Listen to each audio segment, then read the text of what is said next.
Captain Alden Green squinted at the flickering console, a smear of grease across his forehead as he assessed the abrupt course change on the ship's navigation panel. The controls, usually reliable, had decided on their own destination, a destination Alden hadn't programmed. "Well, that's less than ideal," he muttered, attempting to stabilize the erratic system. Lieutenant Varrow, currently upside down due to a sudden lurch in the ship's gravity, managed to roll his eyes while securing himself to a nearby console. "Suboptimal doesn't even cover it, sir." Alden shot him a wry grin, the kind that spoke volumes. "Remind me to thank Command for sending us out with a crew that's fresh out of Academy simulators and a ship they salvaged from a junkyard." "Survey mission, they said," Varrow continued, bracing as the ship groaned under stress. "Light exploration, they said. No one mentioned we'd be flung across half a system in the middle of a gravitic storm." Before Alden could reply, a proximity alarm blared, a shrill sound that usually preceded something terrible. He glanced sharply at the console. "What did we hit? We're in blank space." Varrow's fingers danced across the control panel, his face paling. "Captain, it's not a collision, we're being pulled. Something big and gravitational right beneath us." The alarm blared again, louder this time, and the lights on the console shifted from warning to full-scale emergency. Alden's eyes widened as the screen filled with data on a massive terrestrial body below them. In the chaos of beeping controls and flashing indicators, Alden barely caught the readouts in time.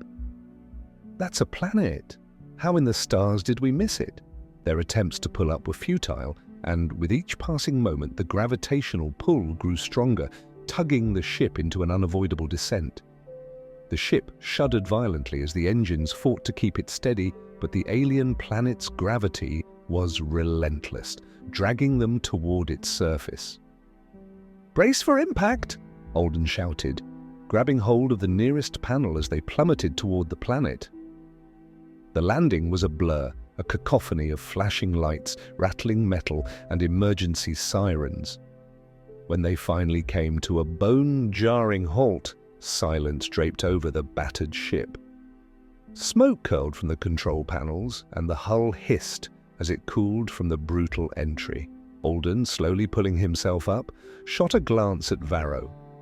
"You in one piece," Varrow, disentangling himself from a nest of loose cables, coughed before nodding. "Mostly. Captain, I think you need to see what's outside." Alden followed Varrow's gaze to the viewport. His eyes widened at the surreal scene beyond the cracked glass. In the clearing, just beyond their ship, dozens of humanoid figures stood poised, clearly mid-battle. These beings, short, stocky, and dressed in thick furs with various metal adornments, wielded crude weapons, swords and spears, glinting under the alien sun. They seemed locked in combat against towering metallic figures that looked anything but primitive. "What are those?" Alden breathed, his eyes fixed on the robotic opponents, each one armed with weapons that seemed straight out of a nightmare. Varrow shook his head, equally stunned. "We seem to have landed in the middle of a war." Just then, one of the humanoid warriors spotted their ship and froze, raising a hand in a signal. The others gradually turned, their fierce expressions softening as they took in the strange, smoking vessel. Alden and Varrow exchanged a look, both unarmed and acutely aware of their vulnerability. "Do we introduce ourselves?" Varrow asked, his voice wavering slightly. Alden considered the scene for a moment, his mind racing. "Not yet. If we're lucky, maybe they'll be more interested in those robots than in us." The crew members crouched down, keeping low as they observed the unfolding chaos. The humanoids fought fiercely, using every scrap of strength to hold back the relentless metal giants. For a moment, Alden couldn't help but admire their courage. It was clear these people weren't backing down, despite the terrifying odds. But just as Alden took a step back from the viewport, one of the humanoids let out a guttural scream. A towering robot gleaming in the sun advanced toward the warrior, weapon poised. Before Alden could think, instinct kicked in. He grabbed a loose metal rod from the floor, sprinted to the hatch, and threw himself into the fray. The robot's red eyes locked onto Alden, assessing him as a threat.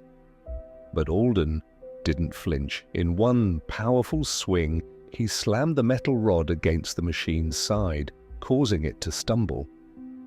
Sparks flew as he hit it again, finally driving it back just enough to give the warrior time to escape. The surrounding humanoids watched in awe, murmurs rippling through their ranks. Slowly, the warriors began to gather around Alden, eyes wide with something akin to reverence. Varrow, finally catching up and witnessing the strange scene, whispered, "I think they think you're a hero, sir." Alden glanced at the humanoids, who were now chanting in a language he didn't understand. He lifted his hands in a gesture of peace, unsure of what to say. But the cheers only grew louder, and the humanoids began to bow, gesturing for him to follow. Varrow leaned in close. "Well, Captain, looks like we've accidentally joined a revolution." Captain Alden Green followed the humanoid warriors as they led him and Lieutenant Varrow through a winding forest path. The dense foliage gave way to a small encampment nestled against a rocky cliffside, where other members of their tribe tended to the wounded and watched warily from a distance. Their eyes, filled with a mixture of suspicion and awe, never left Alden and Varrow as they were guided to a central clearing. Alden glanced at Varrow, who wore an expression of cautious curiosity. "Stay close," Alden muttered, gripping the makeshift metal rod he had carried from the ship. In the center of the clearing, a figure who appeared to be the tribe's leader stepped forward. She was a tall, fierce woman, her cloak adorned with metallic fragments likely scavenged from defeated robots. Her gaze was sharp and calculating, yet there was a softness as she sized up Alden and Varrow.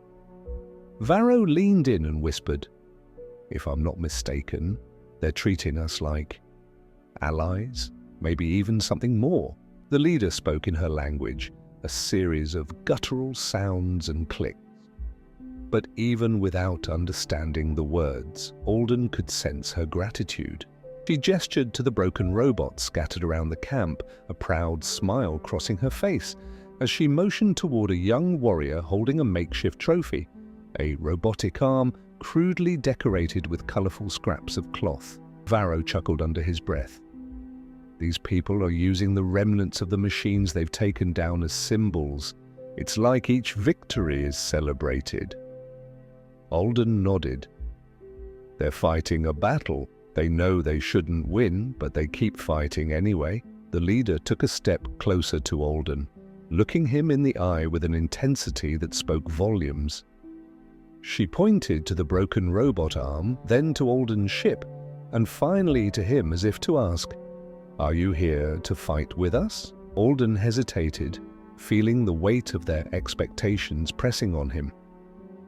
Varrow, noticing his hesitation, whispered, "Captain, we can't just walk away. They see us as their last hope against whatever those things are." Alden looked around, taking in the wounded warriors, the makeshift weapons, and the weary faces of people who had clearly been battling these machines long before he and his crew crash-landed here. He took a deep breath and gave a solemn nod to the leader. "Yes, we'll help," he said, though he knew she couldn't understand the words. The message was clear enough. She offered a satisfied smile, reaching out to clasp his arm in a gesture of solidarity. The entire camp erupted in cheers, warriors raising their weapons high as they chanted in unison. The sound echoed through the trees, sending a shiver down Alden's spine. It was as if, for the first time, these people believed victory was within their grasp. As the excitement settled, Varrow and Alden were led to a fire at the center of the camp. The leader crouched beside them, drawing rough shapes in the dirt to explain their strategy. Through a combination of gestures and expressions, Alden began to understand the plan.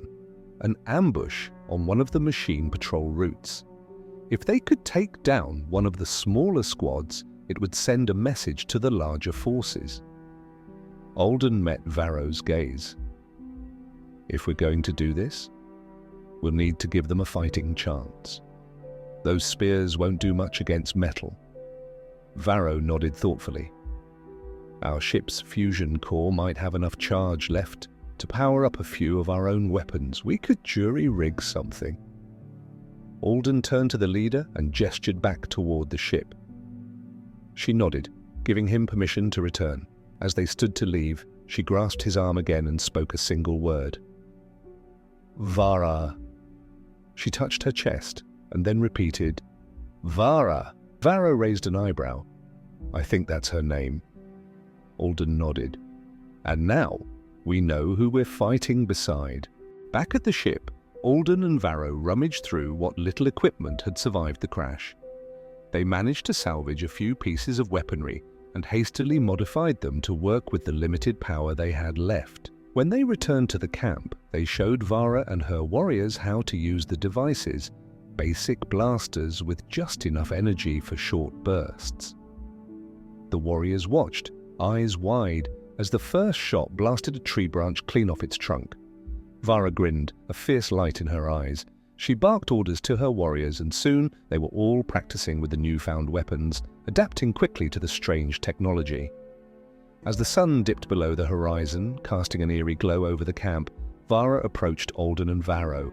She held her spear high, her voice carrying across the clearing as she addressed her people. Though Alden couldn't understand her words, he could feel her spirit, her belief that, with their new allies, they finally had a chance. Varrow looked at Alden, his expression both grim and determined. Well, Captain, ready to go down in history as the accidental leaders of a rebellion? Alden smirked. Let's just hope we survive long enough for it to be written down. And with that, they prepared for the first skirmish of their unlikely alliance, knowing that win or lose, this battle would change the course of this world forever. If tonight's story helped you unwind, subscribe to keep the adventures coming. Whenever you need a peaceful escape, we'll be here.